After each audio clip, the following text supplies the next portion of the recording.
Assalamualaikum warahmatullahi wabarakatuh. Selamat sore pemirsa, kembali lagi bersama saya Diti Ismawardani. Selama 30 menit ke depan saya akan menemani Anda untuk membahas buku-buku Islam yang populer untuk menambah wawasan tentang dunia Islami. Namun juga tidak akan hanya membahas buku-buku, nanti juga kita akan membahas hasil karya yang lain seperti novel, film, dan juga hasil karya yang lainnya. Untuk kesempatan kali ini kita akan membahas sebuah buku, judulnya Kiat-Kiat Cerdas, Mudah, dan Bijak Memahami Masalah Akad Syariah. Dan buku ini ditulis oleh Ibu Irma Devita Purnamasari bersama suaminya Bapak Suswinarno. Dan saat ini yang sudah hadir bersama kita di sini untuk berbincang mengenai buku ini adalah Mbak Irma. Saya panggil Mbak Irma aja ya. Apa kabar Mbak Irma? Baik, alhamdulillah. Iya, Mbak Irma. Pada saat membaca judul buku ini ya, dan ini sebenarnya ada dua buku lainnya ya Mbak Irma yang berkesinambungan ya. Ini ada hukum pertanahan dan juga mendirikan badan usaha. Betul, tapi yang saya ingin bahas pada kesempatan kali ini adalah mengenai akad syariah. Nah, buku mengenai akad syariah ini kan mungkin belum begitu, mungkin konsep dari syariah itu sendiri mungkin belum begitu banyak yang sudah memahami gitu kan ya. Nah, jadi sebenarnya apa sih yang mendasari Mbak Irma dalam menulis buku mengenai akad syariah ini? Jadi gini, manggilnya Mbak Didi aja boleh ya. Gini Mbak Didi, masalah akad syariah itu sebetulnya mengenai konsep syariah itu sendiri kan sebetulnya sudah lama ada. Mungkin sejak awal sekitar tahun 90-an. Dan buku-buku mengenai syariah itu sendiri di pasaran juga mungkin ada sekitar puluhan judul bahkan yang membahas utamanya mengenai ekonomi syariah, Mbak. Tapi dari sudut kebanyakan membahas dari sudut sisi fikih.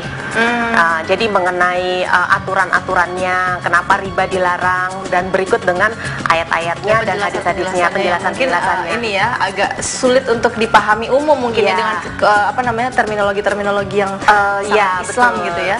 Jadi kadang-kadang orang sudah langsung berpikir bahwa ini buku agama nih, gitu kan.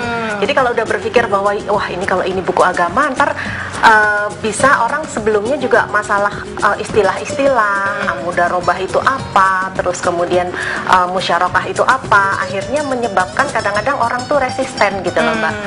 Nah, saya sebagai praktisi hukum yang dididik dan dilahirkan dari keluarga hukum juga, dan kemudian juga saya belajar selama bertahun-tahun di Fakultas Hukum itu tentang hukum positif, kita bilangnya hukum positif ya, yang berlaku di Indonesia. Itu sulit untuk memahami sebetulnya konsep syariah itu bagaimana kita sebagai praktisi bisa mempraktekkan kepada masyarakat kalau kita tidak betul-betul paham gitu, Mbak.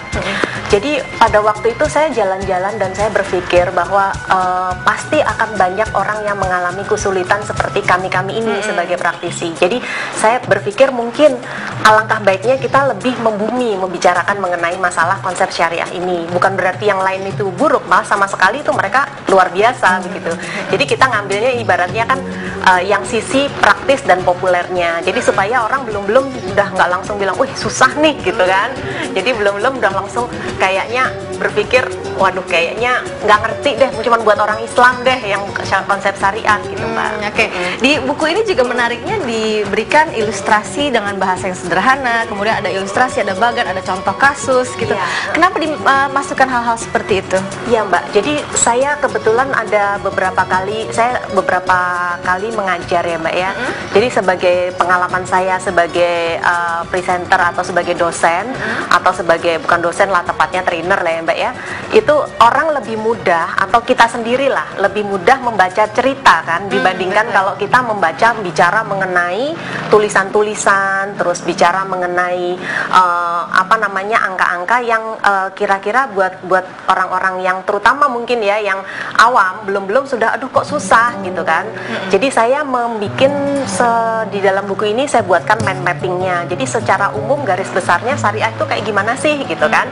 Jasa perbankan itu pembagiannya apa saja misalkan seperti itu, sampai dengan mengenai contoh-contoh kasusnya, misalkan saya ingin beli rumah nih.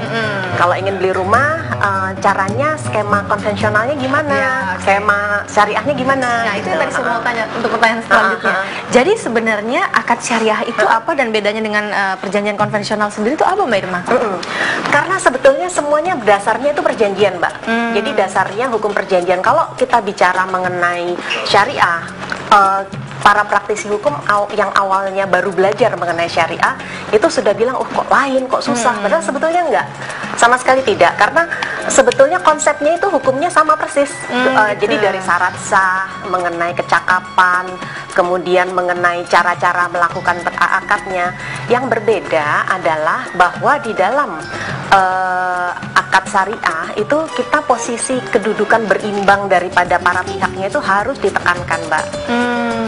Jadi ibaratnya kedudukan setara ya, Mbak ya, di antara para pihak, dan sifatnya adalah dalam akad syariah itu tidak boleh mengandung unsur yang mengandung unsur riba dan batil, menzolimi orang lain gitu ya. Orang lain. Jadi jangan sampai akad syariah atau perjanjian yang dibuat dengan prinsip syariah itu membuat orang lain menjadi merasa teraniaya lah bahasa konsepnya.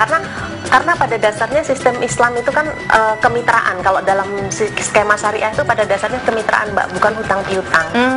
Bedanya di situ. Jadi untuk syarat-syarat untuk terjadinya akad syariah itu adalah antara lain tadi tidak kesamaan kedudukan gitu ya, dan saling menguntungkan, tidak ada yang terzolimi gitu ya. Terus mungkin ada syarat-syarat lainnya untuk pembentukan akad syariah itu sendiri, Mbak Ibu? Kalau syarat-syarat lainnya tuh sama persis, Mbak, dengan prinsip hukum konvensional, yaitu sepakat. Jadi dalam sepakat itu harus ada kayak ijab dan kabul kalau misalnya dalam istilah syariah. Kalau misalnya dalam istilah konvensional kita harus sepakat adanya permufakatan. Terus kemudian subjeknya juga harus cakap menurut hukum. Itu juga ada, walaupun dengan menggunakan istilah-istilah Arab. Terus kemudian juga objeknya juga harus untuk barang yang dihalalkan, dan kemudian hal tertentu serta sebab yang halal. Semuanya sama seperti di dalam konsep perjanjian menurut hukum konvensional, Mbak. Tapi mungkin lebih ditekankan kepada kedudukannya dan saling menguntungkan satu sama lain. Kalau istilah yang paling banyak digunakan oleh orang yang bergerak di bidang syariah, istilahnya anti maghrib. Maghrib, iya, maghrib itu maisir, goror atau batil, atau menghilangkan keraguan-raguan yang menyebabkan kayaknya ini halal nggak, gitu, Terus kemudian juga nggak boleh mengandung unsur riba, termasuk kepada tidak boleh batil itu tadi, yang terutama. Yang jadi kalau yang lain-lainnya semuanya sama, Mbak. Ya? Jadi kalau ingin menghayati suatu konsep perjanjian menurut syariah, sebetulnya praktisi hukum tuh cukup dengan memahami bahwa sebetulnya itu sama, cuman beda konsep aja. Jadi kalau kita masuk ke suatu rimba tertentu ya kita harus tahu aturan-aturannya aja, tapi yang lainnya sama. Nih, Mbak Irma, saya masih banyak sekali ada pertanyaan-pertanyaan yang ingin saya tanyakan, tapi kita harus jeda dulu ya untuk pariwara berikut ini. Pemirsa jangan kemana-mana, tetap bersama Telaah. Nanti kita akan kembali lagi dan akan kembali membahas mengenai akad syariah.